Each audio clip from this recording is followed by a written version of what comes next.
Welcome everyone. Today we're going to be talking about 8 simple tips that you can do to help you save money on a daily basis. Welcome to the Hansel Financial Channel, where we take a more relaxed approach on different ways to help you save money and become more financially sound. Make sure you like, comment, and subscribe below. These 8 simple tips are going to help you save money today in this economy. I know that everyone is trying to find ways to save money here and there, so I compiled the 8 most easy, most instructive ways for anyone and everyone to save money on their monthly bills every single month. So the first simple step that we want to take in saving money this month is we want to start to budget. Budgeting is basically the building blocks of saving money for any individual. The whole premise and idea behind a budget is you want to mark out your expenses and you want to set a budget per need or expense that you do on a monthly basis. You might want to have a budget set for food. You have your budget set for your housing, so maybe it's for your mortgage for your house, or if you're renting an apartment or a house, you're going to make sure that you want to budget for that. You want to budget for food. You want to budget for health insurance, car insurance, so on and so forth. And the whole idea of budgeting is that you give yourself a set amount of money each month for each of those categories, and you don't want to go over that budget limit that you set in each of those categories. By doing this, it's going to really help you to stay within your budget, within the income that you have per month, and it's going to be a great building block on helping you to save money each and every single month.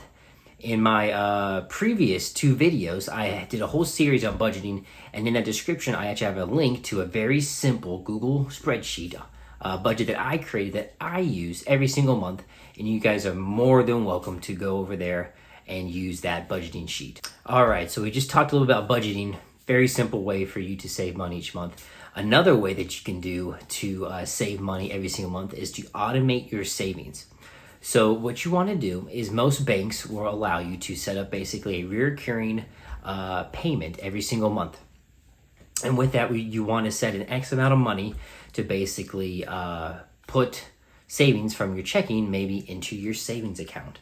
So that way, when it's all automated, you don't have to think about it. It's just going to do it on whatever date you set during the month, and it's going to pull that amount of money from your checking over to your savings account. So when you do this, it is helping you build up your savings account. You don't even have to think about it, but you are saving extra income, extra money every single month without even having to think about it. And with this automated savings, make sure that you do put that into your budget also for each month. So tip number 3 that you want to do to help save money on a monthly basis is you want to pay off any high interest debt. So what is high interest debt, you might ask? High interest debt is usually the number one culprit is going to be credit cards, because most of the time credit cards have the highest interest rate when you take out money or borrow money from a bank. So make sure that you want to pay off those credit cards first, because normally those interest rates are 20+%. Next, another example of high interest debt could be a car loan. Maybe it's part of your student loans as well. You're going to want to look through your debt that you have, and you want to prioritize the highest debt first with the highest interest rate and pay that off first. You might also want to tackle the high interest debt in a snowball effect, which means that you tackle smaller debt each month, and then it basically snowballs into an effect, so it makes you feel a little more encouraged and excited each time you pay off that debt. So you'll have to figure out and see which way you want to pay off your high interest debt is best fits for you. There's tons of great resources online that you can do. And again, Google is your friend. So go on there, type in different ways to pay off high interest debt.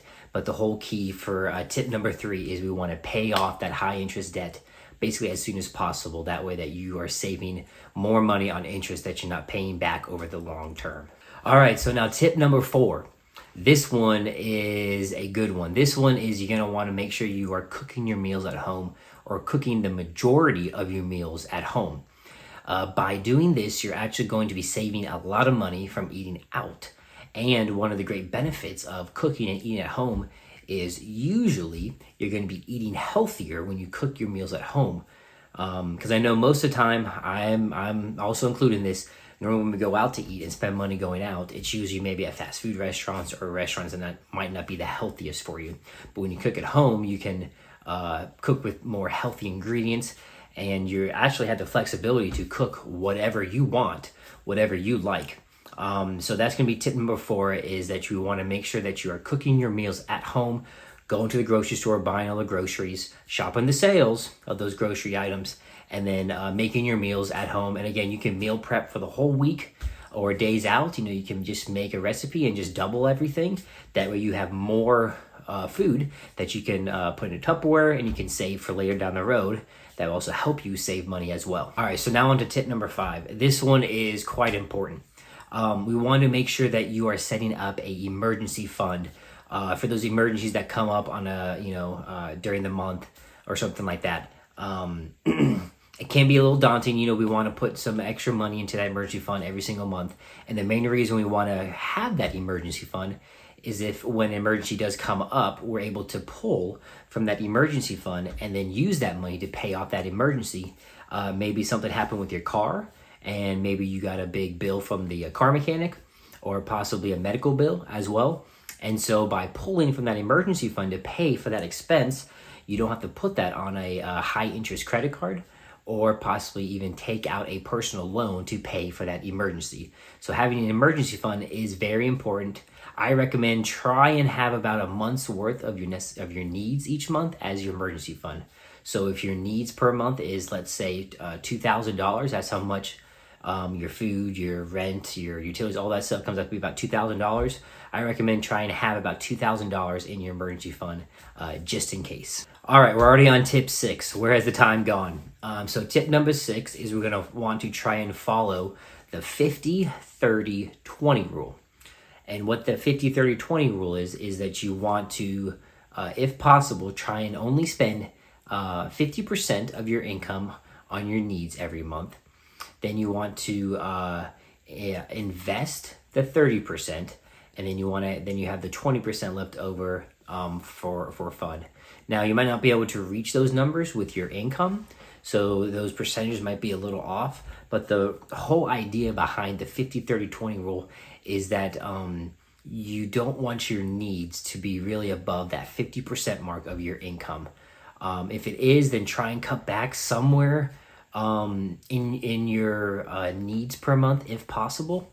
It might be where you're not really able to invest your money each month because you have to pay off debt and that kind of stuff. So don't sweat it with investing. Again, we want to make sure that we are paying off that high interest debt first, because that high interest debt, that 30% credit card, you're not going to be able to invest into something and be able to beat that 30%. That 30% is very high. So what I would recommend is to try and pay off that debt first and then start investing. And then, like I said, try and do your best to follow the 50-30-20 rule as best as your ability.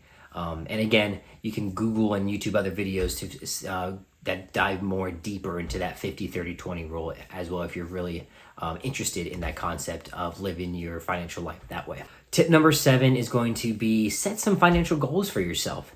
Let's say your goal is to own a house in 2, 3, 4, 5 years. Set that as a goal, and that way you can work towards that financial goal. Maybe your financial goal is smaller. Maybe you want to go on a vacation somewhere, and so you set your financial goal maybe a year from now that you want to go somewhere, and you can save each month to that goal. And when you hit that goal, you can celebrate it, and you can enjoy that financial goal and know that, hey, that you saved up for it, and you don't have to take out debt to achieve that financial goal. Again, another financial goal could be maybe buying a car, maybe saving up and buying a car in straight cash, which would be awesome, again, because then you don't have to take out a loan, and that way you're actually saving money because you don't have to pay back a loan that will always, or most of the time, will include interest. So again, setting financial goals can be a key way to help you save money because you're setting aside money for those bigger financial goals.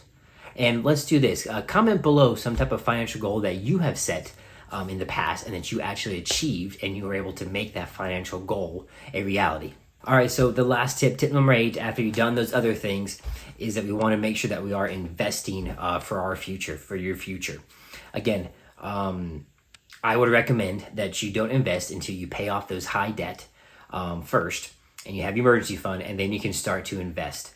Again, investing, you can invest in all kind of things. I'm not going to recommend something that you need to go do this or that. I'm not a professional. But some ideas that you can invest in is, you could do S&P 500 stocks. If you wanted to invest, like maybe your company provides a 401k that you can invest into that. I do recommend to always try and put in at least up to the match of your company's 401k that they'll match for you, because again, that's just free money. And there's other things that you can invest into for your future. Real estate you could also do. If you wanted to dabble into crypto, that's something else that you could possibly do. But again, there's a whole array of things that you can invest into for your future. I am not a professional in that, so I don't know all the ins and outs of it all. But again, talk to someone who is more financially, literature into that, and who does that for a living. Again, Google's your friend. Google it and see what you find out there of different ways that you can invest. But remember, the investing part of this should be at the end of it, because again, most or almost all investing is not going to be able to beat that high interest of the debt that you have out, like your credit cards and maybe your personal loans, or maybe even your car loan as well. Well, everyone, that about sums it up on the 8 simple tips for you to use to save money on a monthly basis. Hope you guys enjoyed it. Again, don't forget to subscribe, like, and comment below, and have a great day.